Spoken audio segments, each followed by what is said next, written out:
Alright, so we're going to start the fifth lesson, which is nouns.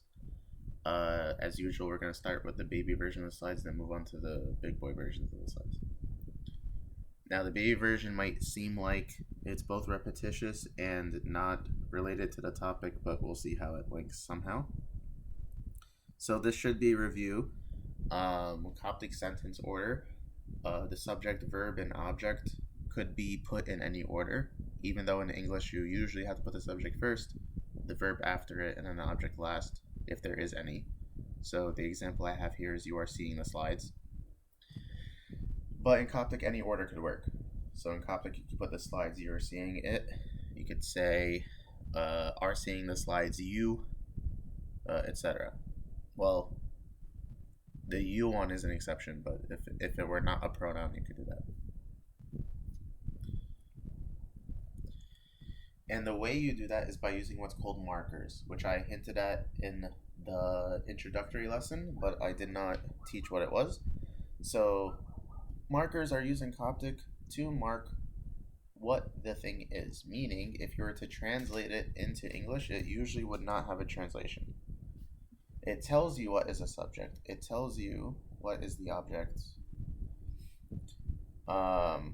But for reiteration, a subject, if you don't remember, is the agent that does the action. Usually. There's an exception in English is something called the voice of the verb. So there's an active voice and a passive voice.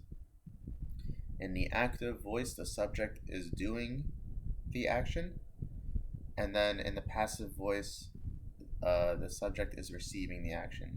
So an example would be, I eat pizza.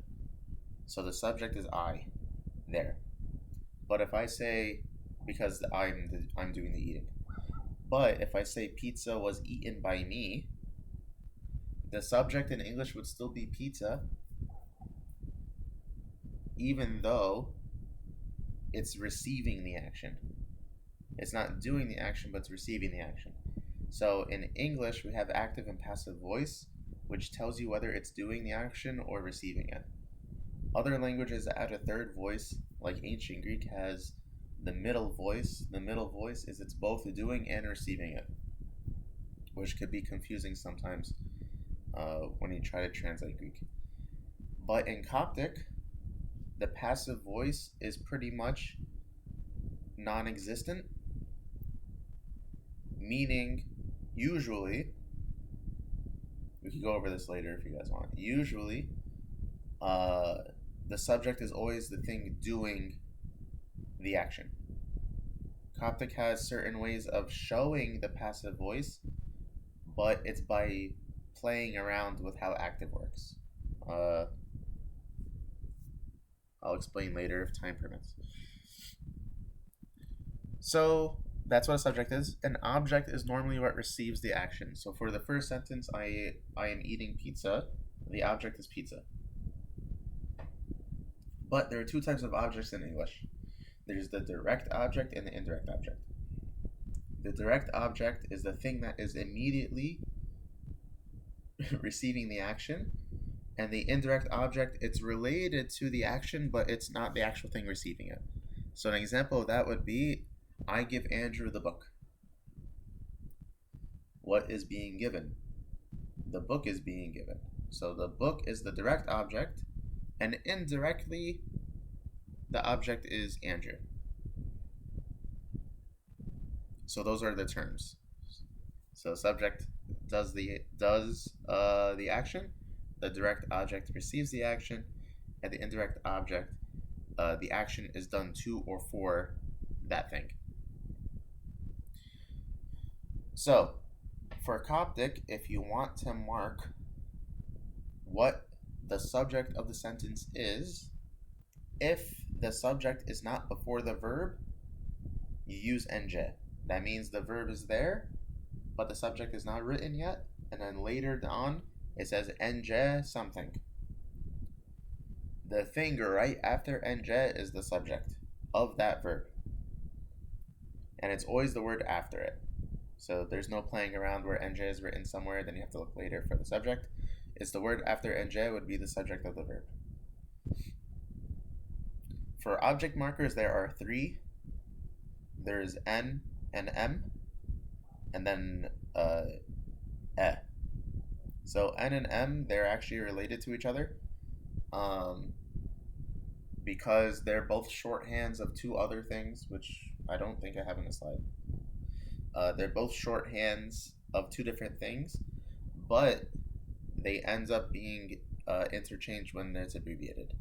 So N is the base form, if that makes sense, and then M is used, like I said in the last lesson.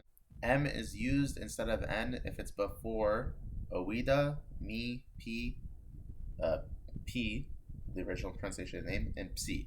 So any letters where you use your lips to make the sound, you're going to switch your N, which if you notice when you say N, your lips are not closed, to M, which your lips are closed. It's just a normal phonetic thing that is done to make pronouncing things more easy. And again, the object markers are only used after the verb, right? So both of these markers are only used when it's after the verb. If the object is before the verb, Coptic uses a pronoun after the verb to link back to the actual object. Let me make a dumb example. So if we say,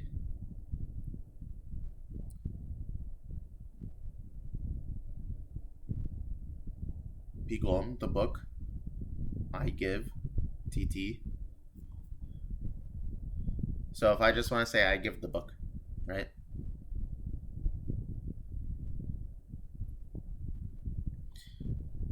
So this says I give the book. This means book, the book. This means I. This means give. So what's this? This literally means it or he. And it's only written there to tell you this is the object. It's dumb, but that's how it works. The pronoun will begin with these markers. Yeah. So what do I mean by that is these are all shorthands. So the N is shorthand for, actually let me use the dictionary to show you what they are.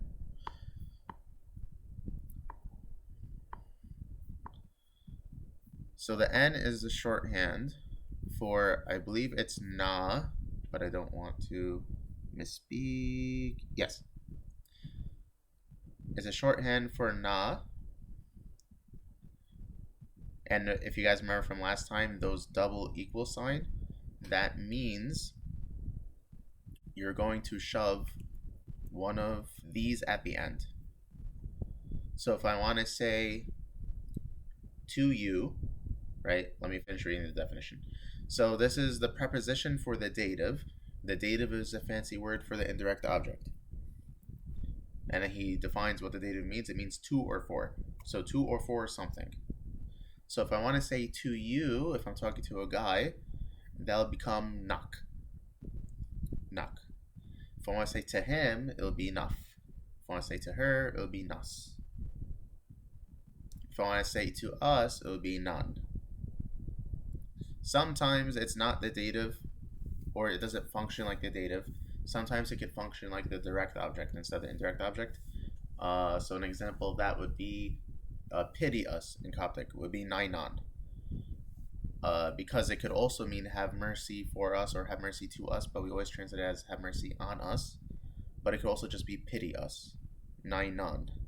So it uses the na marker.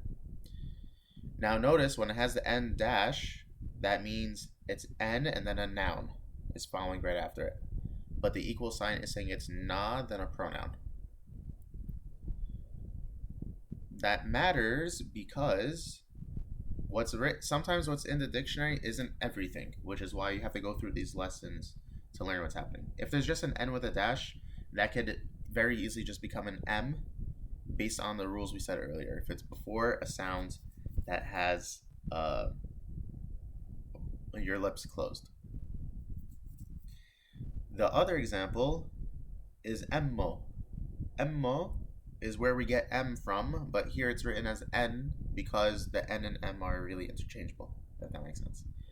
So emmo, if I want to say literally says here, indicates the direct object. If I want to say you, like love, if I want to say I love you, you're going to use emmo, right? So I love you would be time emmok if I'm talking to a guy. If I'm talking to a girl, it would be time emmo. I put nothing after the emmo, right? If I want to say I love myself, it would be time emoi. So that's an example of that being the direct object. So M comes from here, N comes from here, but what about E? E comes from ero, right here, which also is for the dative. Sometimes you have to know what these things mean to understand the shorthand. It's for the dative, which could be translated as any of these. So they're helping you understand it, and it has other uses which are written here. And then here, they're being nice and they're telling you sometimes it's used for the direct object, which is true. And it's usually for what my Latin teacher used to say, verbs above the neck. So sensual, perception, mental action, and then other certain verbs, intransitive verbs. That's what VI stands for. So that would use ero, and then the first letter of ero is e. So e is the shorthand. You use e if there's a noun after it. If there's no noun after it, but you want to use that as a pronoun, use ero, and then you shove these in. So eron would be to us, eroi would be to me. So we say ari voithin eroi, help me, right? Erof would be to him, eros would be to her, etc. But another thing to keep in mind is the N and M. Hopefully you guys noticed when we looked at the dictionary count, it has a lot of other uses also. So even when I just looked at N, here the N is for direct object, but here also N is for the indirect object, which I already covered. But it could also be used to mean with, by, in, to, from. Not to mention it also means of, which we learned last time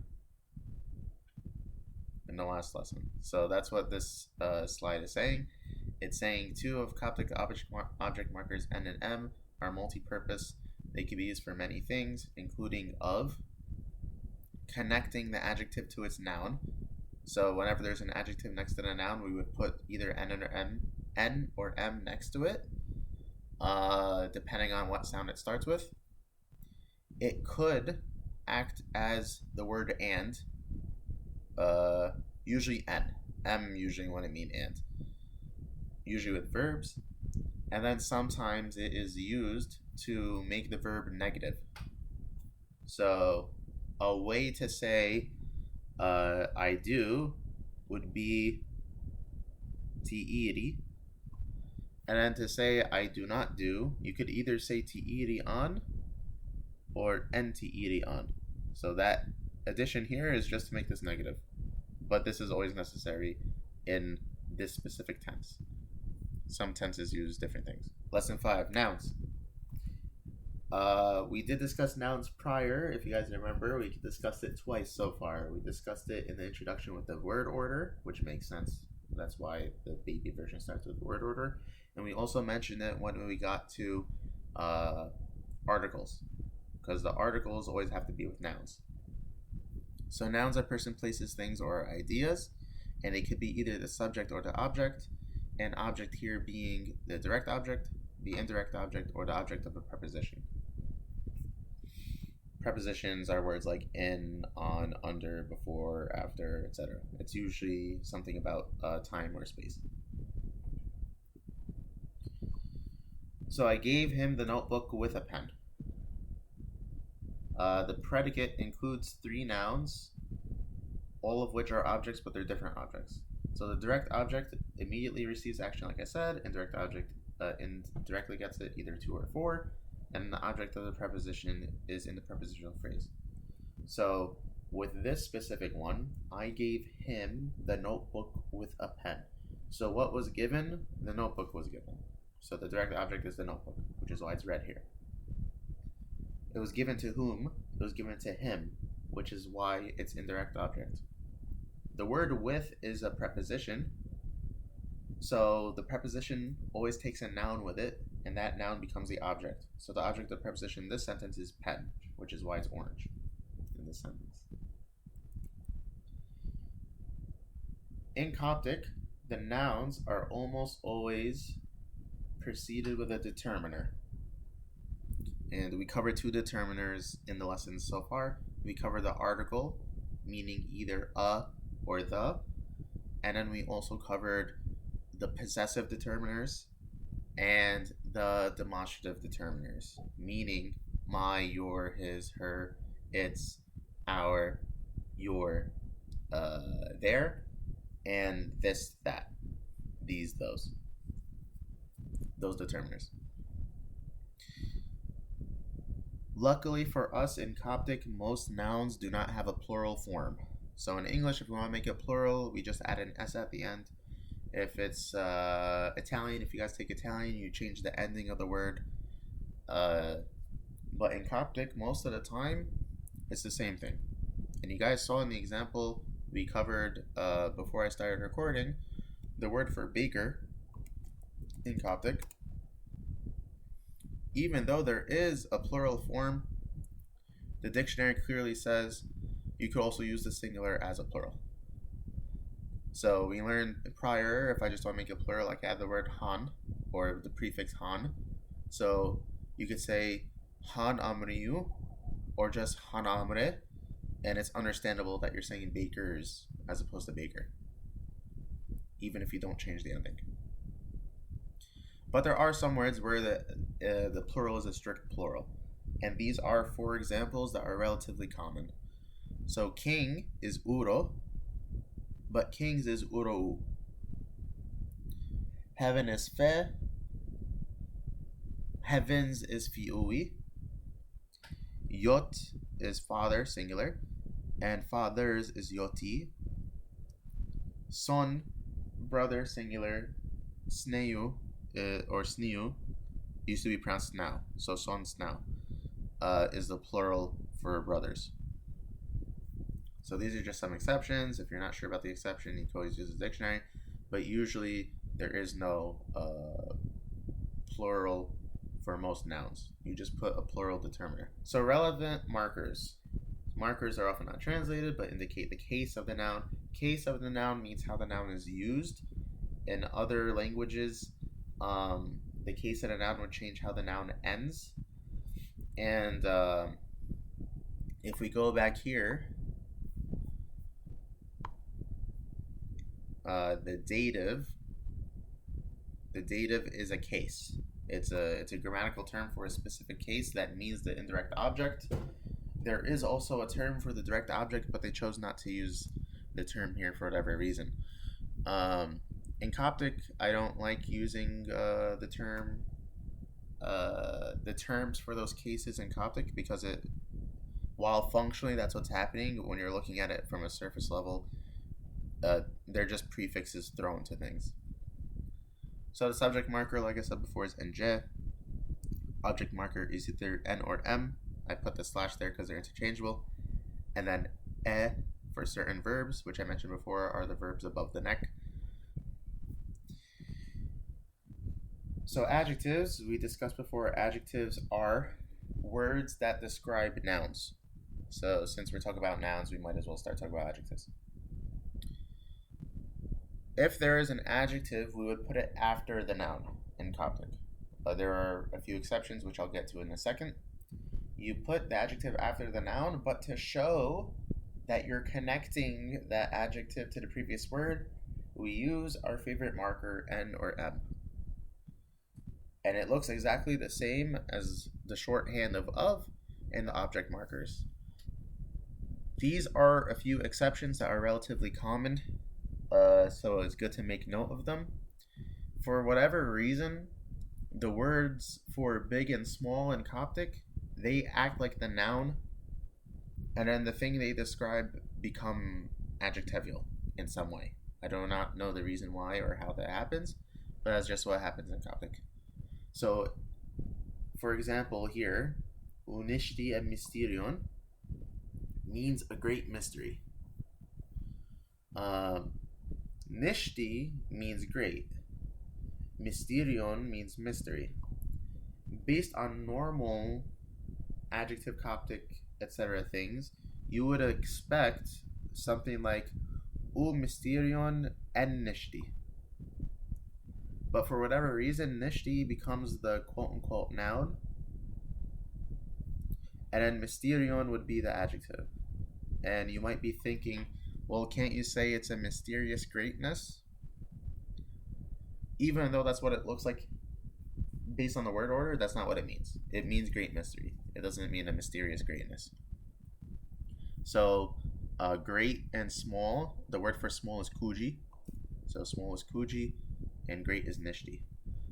Those are some exceptions. Let's put this, cross that back in there. The other exception are numbers. And the best way to think of it is whenever you use a number in Coptic, you should think of it like it's a set of that many things. So if I say 2 in Coptic, it's like a set of 2. Why do I say that? Because numbers in Coptic, even if they're more than 1, are considered singular. Unless you're talking about sets of them, right? So in English, if I say 10 things, or if I say tens of things, tens is a plural, if you think about it, is actually a plural of a plural thing, right? Tens, the multiple 10. So in Coptic, what they do is the number is automatically treated like a singular, even if in English it won't make sense like that. And then also the number is treated as a noun, even if in English it doesn't make sense like that. So for example, the example here is the 12 apostles. Pi mitznao and apostolos, right? So it's literally the singular 12 and adjective marker and then apostle, right? But the way you can make sense of it in English is it's the one set of 12 apostles, which is why it's singular. There are cases where the number could be plural, but that's when it's talking about multiple of that number. So for example, if we want to say thousands, you would say hansho. Or even hanansho. So hanansho, this prefix on actually means like set of, and this is plural. So it's a plural of a set of 1,000. Let me see it in the dictionary. I think it's under on.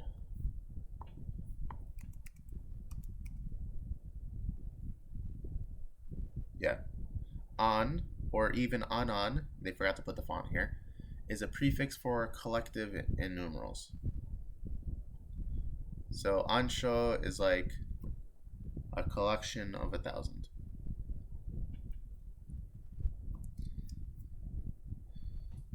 In many languages, you can make the adjective into a noun by adding the word the. There's a small typo here. Let me fix the typo. This should say poor brothers. So the example here in English, if I'm talking about poor, poor is normally an adjective, right? It's describing something. But if I add the word the before it, the poor, I'm now talking about people, or even a person. In English, usually when you do that, it's plural. But you could do it with a singular thing. Sometimes in English, you clarify that by adding one, like the poor one. When you add one, that now becomes like the noun, even though it's closer to a pronoun. And then poor becomes an adjective again, right? But you could use an adjective as a noun if you just get rid of one, the poor. That has a term also, which is called a substantive. So substantive is anything that acts like a noun, whether or not it is a noun, right? So the adjective acting like a noun is a substantive. So if I want to say the poor brothers, in Coptic, I would say the brothers, nisnao, and then this word means poor, hiki, and then to link the two, I put en. Nisnao and Hiki. That means the poor brothers. But if I just want to say the poor, just like in English and other languages, I add the word for the. Here in this case it's plural. And then the word for poor, Hiki, ni Hiki. So that's one way you can make a Coptic adjective a noun. Another way, if you think about in English, you could take a noun and then add a ness to the end of it, right? So you have good and then you have goodness. You could do the same thing in Coptic, but you do it backwards. You add a prefix, met, right here. The prefix met would make the adjective a noun and have the same effect of ness, even if it doesn't make sense as ness in English. What's an example of that? So shiri, by the way, met could actually be added to things that aren't even adjectives. So shiri, for example, means sun. But if I say met shiri, you can think of it as sunness, but that doesn't make sense in English. So what does sunness mean? It means sonship. Another example would be uro. That means king. I can say met uro. Met means like ness. So it's kingness. What does kingness mean? Kingdom.